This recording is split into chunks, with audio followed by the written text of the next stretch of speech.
Antes de abordar el submarino, el sargento Cashum Reid le hizo una apuesta al teniente Alec Forriste. El primero en volver a casa invita al whisky. Era el tipo de broma que hacen los soldados cuando no pueden decir lo que realmente sienten. Forriste tenía 24 años. 5 misiones a sus espaldas. Ninguna completada. Reid lo sabía. Todos lo sabían. Nadie lo mencionaba porque en el número 4 Comando Británico, la unidad de élite de demolición y asalto anfibio que había sido forjada en los acantilados de Escocia con una brutalidad deliberada, lo que importaba no era tu historial. Era lo que hacías esta noche. Esta noche era el 13 de octubre de 1943. El submarino HMS Torbay, un veterano de guerra con 16 patrullas de combate en su bitácora, esperaba en las aguas oscuras del Canal de la Mancha con 12 hombres en su interior que revisaban su equipo en silencio. Explosivo plástico. Detonadores. Cuchillo Fairbairn Sikes, la hoja de combate estándar de los comandos británicos, delgada, de doble filo, diseñada específicamente para el trabajo silencioso. Rifles. Pistolas. Sin artillería pesada. Sin ametralladoras. Sin nada que pesara más de lo estrictamente necesario, porque la doctrina del número 4 comando era simple y absoluta: llegas rápido, haces el daño, desapareces antes de que el enemigo pueda organizarse. Si te detenías a pelear, ya habías fracasado. Forrest guardaba una fotografía de su hermana Margaret doblada detrás de la funda de su cuchillo. Tenía 16 años en la foto. Le había preguntado, con la seriedad particular que tienen los adolescentes cuando hacen preguntas que los adultos evitan, si la guerra iba a durar mucho. Forrest le había dicho que no. No lo creía, pero se lo dijo. 9 horas después de que el HMS Torbay se sumergiera en la oscuridad del canal, Forrest se encontraría de pie en un patio de granja en la Normandía ocupada, con la mano en esa fotografía, pensando en esa pregunta. Pero antes de llegar a ese momento, y llegaremos, hay algo que necesitan entender sobre la misión número 6. Hay un detalle en el informe de inteligencia de esa noche. Un solo detalle. Que dentro de pocas horas lo cambiará todo. Lo veremos en un momento. ¿Desde qué país nos acompañan esta noche? Déjenlo en los comentarios y suscríbanse, porque esta historia está a punto de ponerse mucho más intensa. Su padre había pasado 22 años bajo tierra, extrayendo carbón en turnos de 10 horas, regresando a casa con las manos negras y la espalda doblada. Era un hombre que nunca se quejaba de nada, no porque no tuviera nada de qué quejarse, sino porque había decidido en algún punto de su juventud que la queja era una forma de rendirse. Alec había heredado eso. La capacidad de mantenerse en movimiento cuando todo en el entorno dice para. A los 19 años, Alec consiguió trabajo como delineante naval en un astillero de Dundee. Pasaba sus días dibujando planos de barcos que nunca vería navegar, dimensiones precisas, ángulos calculados, la geometría silenciosa de máquinas que cruzarían océanos sin él. Era bueno en eso. Era bueno en cualquier cosa que requiriera paciencia y atención al detalle y la capacidad de mantener la cabeza clara cuando los números no cuadraban. Se alistó en septiembre de 1941. Tenía 22 años. La guerra llevaba 2 años en marcha y mostraba pocas señales de terminar, sin importar lo que le hubiera dicho a Margaret. El entrenamiento de los comandos británicos era, en ese periodo de la guerra, la preparación militar más exigente que el imperio tenía para ofrecer. 12 semanas en las Highlands escocesas aprendiendo demolición de precisión, combate cuerpo a cuerpo, navegación nocturna sin brújula, inserción y extracción anfibia en condiciones que deliberadamente replicaban lo peor que el clima británico podía producir. Los instructores no gritaban. Simplemente seguían adelante, y los hombres que no podían seguir el ritmo eran devueltos a sus unidades regulares sin drama y sin explicación. Forrest completó el entrenamiento en la primavera de 1942. Su primer oficial al mando escribió en su expediente, excepcionalmente capaz bajo presión, con el temperamento poco común de pensar con claridad cuando los demás dejan de hacerlo. Entonces llegaron las misiones. La primera fue abortada antes del contacto, el tiempo empeoró sobre el canal y el HMS Torbay tuvo que retirarse. La segunda llegó hasta la playa francesa pero encontró una patrulla alemana exactamente donde el informe de inteligencia decía que no habría ninguna. 4 hombres fueron capturados. Forrest no era uno de ellos, pero estuvo a 20 metros cuando ocurrió y vio exactamente cómo pasó. La tercera fue cancelada una semana antes de la inserción cuando la inteligencia cambió. La cuarta fue declarada un éxito, el objetivo destruido, todos los hombres de regreso, pero Forrest no estaba. Una lesión de rodilla la semana anterior lo había dejado en la base escuchando el informe de los demás. 5 misiones. 0 completadas. No por cobardía. No por incompetencia. Sino porque la guerra tiene una crueldad particular reservada para los hombres que hacen todo bien y aún así no llegan a donde deben ir. Esta noche iba a ser diferente. Tenía que serlo. La misión número 6 fue asignada el 8 de octubre de 1943. El objetivo era una estación de cambio de vías ferroviarias a las afueras de un pequeño pueblo normando. La inteligencia aliada había identificado que los alemanes estaban usando esa línea específica para mover refuerzos blindados hacia el interior de Francia. Si la estación era destruida, específicamente el transformador eléctrico que controlaba el mecanismo de cambio y los sistemas de señalización, el movimiento de tropas a lo largo de ese corredor se vería interrumpido durante semanas. Era exactamente el tipo de objetivo para el que el número 4 comando había sido creado. Pequeño. Específico. De alto valor estratégico. Destruible en 30 minutos por hombres con el entrenamiento correcto y suficiente explosivo plástico. El informe de inteligencia era detallado. Rutas de aproximación confirmadas. Posiciones de patrulla alemana mapeadas con precisión. Ventana de extracción calculada al minuto. Y en la página 4, casi como una nota al pie, una confirmación que el equipo de planificación había verificado 2 veces. La granja adyacente a la estación de cambio de vías estaba desocupada. Había estado desocupada durante semanas. Los reconocimientos aéreos de los días anteriores mostraban 0 actividad. Era un detalle confirmado. Era un detalle que dejó de ser verdad 36 horas antes de que Forrest pisara ese patio. Y aquí está lo que nadie en el mando aliado sabía. Un batallón completo de las Waffen-SS, aproximadamente 400 hombres del 12º Regimiento de Infantería Panzer, armados, equipados y completamente operativos, había sido reubicado desde una posición a 40 kilómetros al este en un movimiento ordenado 48 horas antes de la misión. Una reubicación táctica de rutina, documentada en órdenes alemanas que nunca fueron interceptadas por la inteligencia aliada. No fue un fallo dramático. No fue traición ni negligencia. Fue simplemente la brecha que siempre existe entre el mapa y el territorio, entre lo que los analistas saben y lo que está ocurriendo en el suelo en este momento preciso. 400 hombres. En el edificio que el informe decía que estaba vacío. Durmiendo, aunque no todos. Los que no dormían estaban en el patio, fumando. Y en este punto necesitamos detenernos, porque hay algo más en ese informe de inteligencia, algo que los historiadores no descubrirían hasta décadas después, que hace que todo lo que está a punto de ocurrir signifique algo mucho más grande de lo que Forrest podía imaginar. Pero no adelantemos. Volvamos al patio. Volvamos a las 3:47 de la madrugada. Volvamos al momento en que Alec Forrest levantó el puño en la oscuridad y comenzó a contar resplandores de cigarrillo. 3:47 de la madrugada, 14 de octubre de 1943.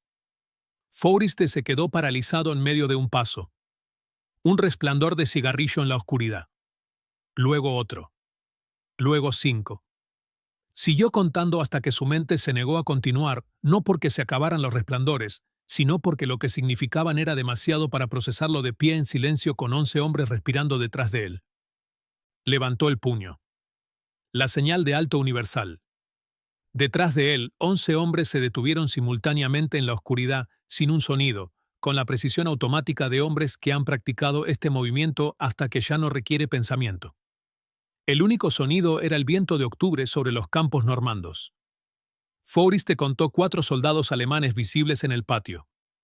Por el volumen de voces que llegaban desde el interior del edificio, estimó al menos 20 más despiertos adentro. El resto, la mayoría de los 400, dormían.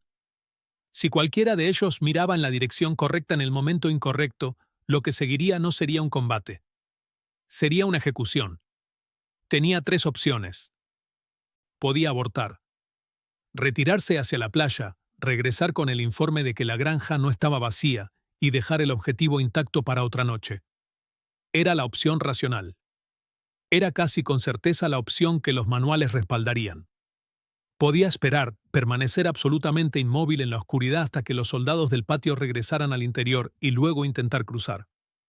O podía moverse ahora, en silencio, a lo largo del perímetro de la granja, con 12 hombres que habían pasado 2 años aprendiendo exactamente cómo hacer esto. Tardó 20 segundos en decidir. Se movieron. Para entender lo que ocurrió a continuación, necesitan saber cómo se mueven los comandos en la oscuridad. No caminan en línea recta. Se desplazan en fila india, a intervalos de 5 metros, cada hombre con los ojos fijos en la silueta del hombre que tiene delante. Sin linternas. Sin señales de radio. La comunicación reducida a gestos de mano practicados hasta ser tan automáticos como respirar. El objetivo es que 12 hombres se muevan como si fueran uno solo, en silencio total, sin el tipo de sonido accidental que produce el movimiento humano normal. En fin, ya saben cómo se mueven. Ahora observen qué pasa cuando algo en esa columna no funciona como debería. El último hombre en la fila era el cabo Thomas Elley, 21 años. Había torcido el tobillo al desembarcar del bote de goma en la playa 2 horas antes. No lo había reportado. Reportarlo significaba ser dejado atrás, y Elley no era ese tipo de hombre. Pero el dolor lo había ralentizado.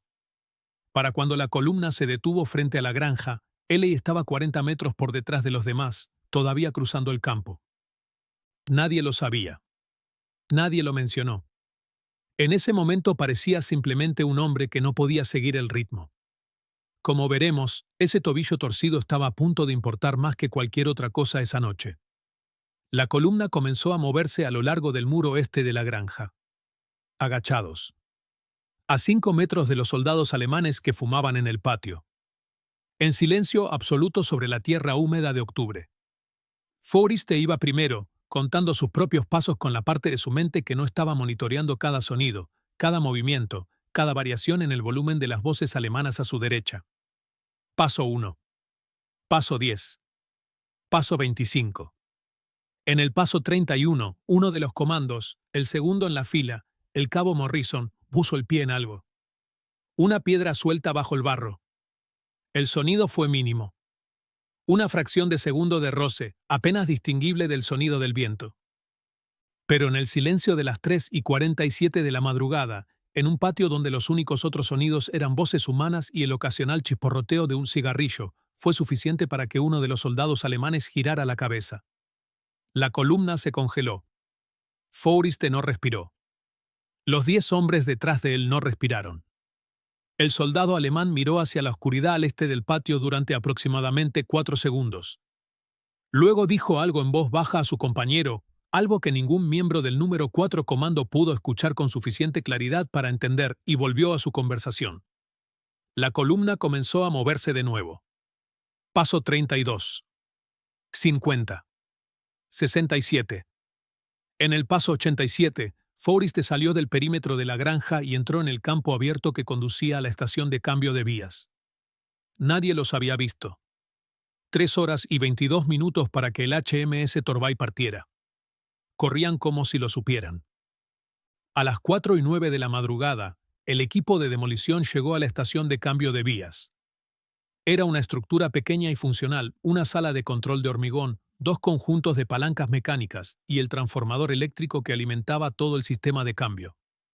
Destruir el transformador dejaría la estación completamente inoperable. Las palancas sin el transformador eran decoración de metal.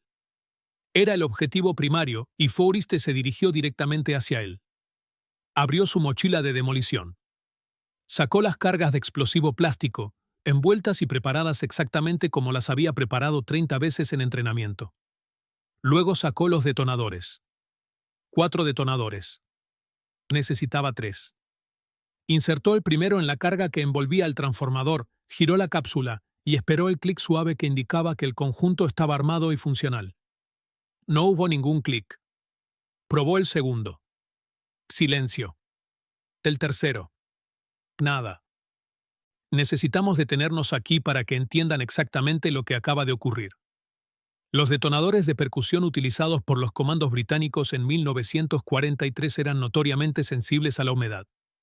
El viaje en bote de goma desde el HMS Torbay hasta la playa, seguido de 2 horas caminando a través de campos normandos cubiertos del rocío de octubre, había sido suficiente para comprometer 3 de los 4. El agua no necesitaba sumergirlos. Solo necesitaba tocarlos en los ángulos incorrectos durante el tiempo suficiente. Pero volvamos a Forriste. Estaba de pie frente al transformador con un solo detonador funcional. El submarino partía en 3 horas y 40 minutos. Y tenía que elegir un detonador. 2 objetivos. El transformador era el objetivo primario. Destruirlo interrumpiría la línea ferroviaria completamente durante semanas. Pero era también la detonación más grande, más ruidosa, el tipo de explosión que despertaría a 400 hombres dormidos a 200 metros. Las palancas mecánicas eran el objetivo secundario. Más silenciosas de destruir marginalmente. Limitarían las operaciones ferroviarias, pero no detendrían la línea por completo. Forriste tenía 11 hombres esperando su decisión. Tenía 400 soldados SS a 200 metros. Tenía un detonador funcional y un temporizador que podía configurar entre 2 y 15 minutos.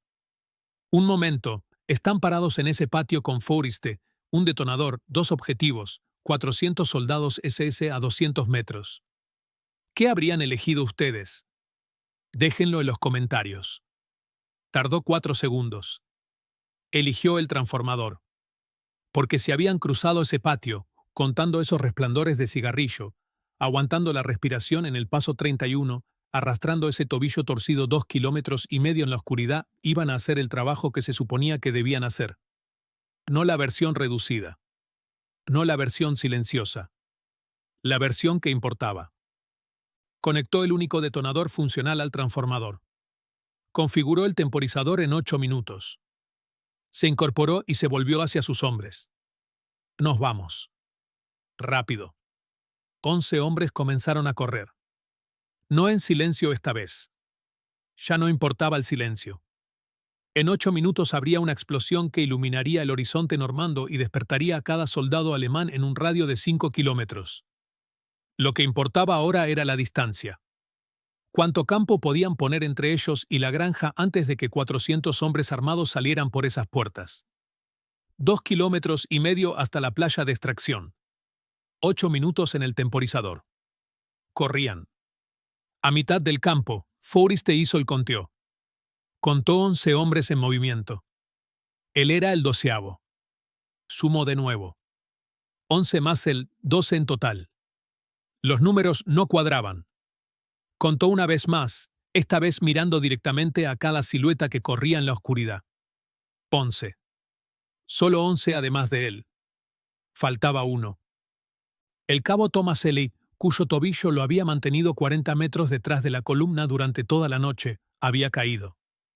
No en manos enemigas. Simplemente caído, el tobillo había cedido en la oscuridad sobre terreno irregular y lo había enviado de frente al suelo normando. Se levantó inmediatamente. Eso no estaba en discusión. Pero cuando se levantó y miró hacia atrás en dirección a la granja, vio algo que el resto de la columna no podía ver desde su posición adelantada.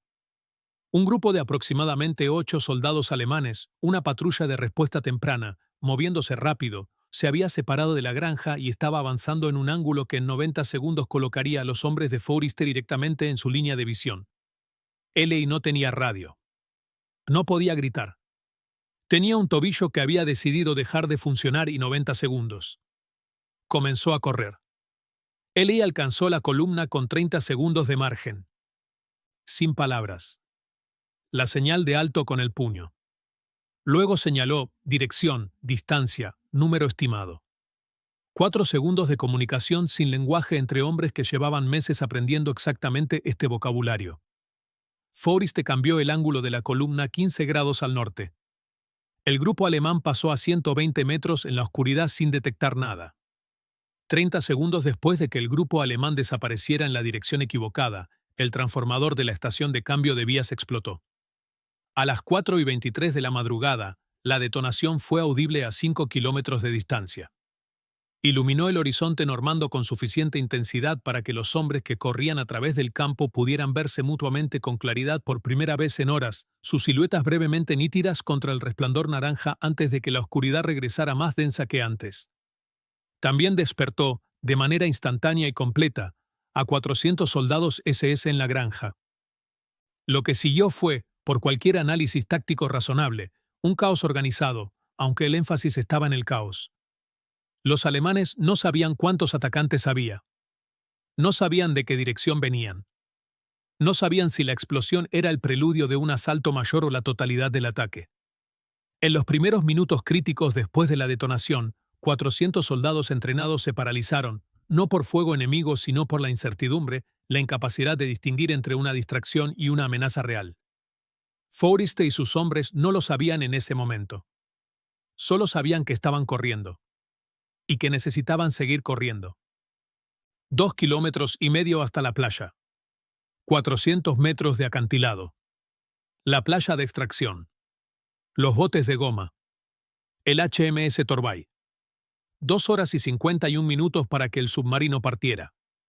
La columna corría en silencio, en fila, con los 5 metros de separación mantenidos por instinto y entrenamiento incluso ahora, incluso en plena carrera, incluso con el horizonte en llamas detrás de ellos y el sonido de la respuesta alemana creciendo en la dirección de la granja, voces, el rugido de vehículos arrancando, el sonido distante de órdenes dadas con urgencia. Nadie habló. Nadie miró hacia atrás. A las 5:31 de la madrugada, los primeros hombres del número 4 comando alcanzaron la playa de extracción. El HMS Torbay estaba allí. Su casco apenas visible en la oscuridad que comenzaba a ceder al gris anticipado del amanecer normando, y ese amanecer llegando 47 minutos antes de lo que el informe de misión había calculado, un error de planificación que en otra noche podría haber sido catastrófico. Esta noche no importó. Esta noche llegaron antes que la luz. Los botes de goma ya estaban en el agua.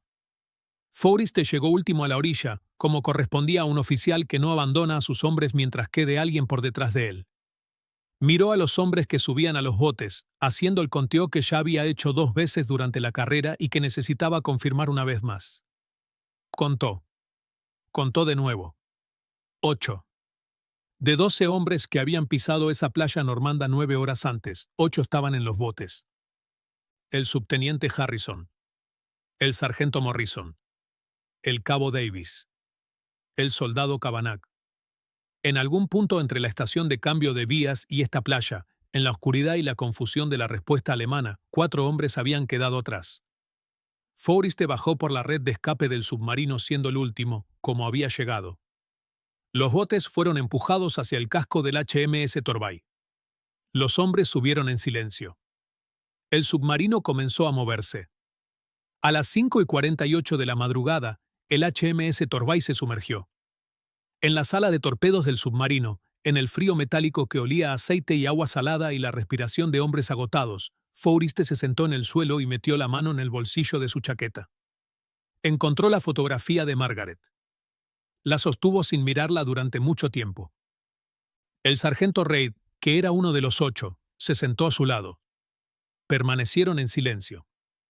En el submarino nadie hablaba, no porque hubiera una regla contra ellos, sino porque había un tipo de silencio que llegaba después de ciertas noches que era más honesto que cualquier cosa que las palabras pudieran ofrecer.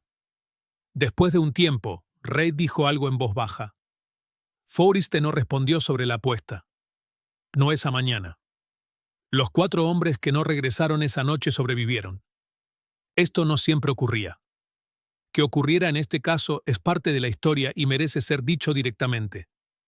El subteniente Harrison, el sargento Morrison y el soldado Kavanagh fueron capturados por fuerzas alemanas en las horas posteriores a la detonación. Pasaron el resto de la guerra en campos de prisioneros alemanes, Harrison en Stalag-Luft 3, Morrison y Kavanagh en Oflag 4C, el campo conocido como Colditz. Los 3 sobrevivieron hasta la liberación de 1945.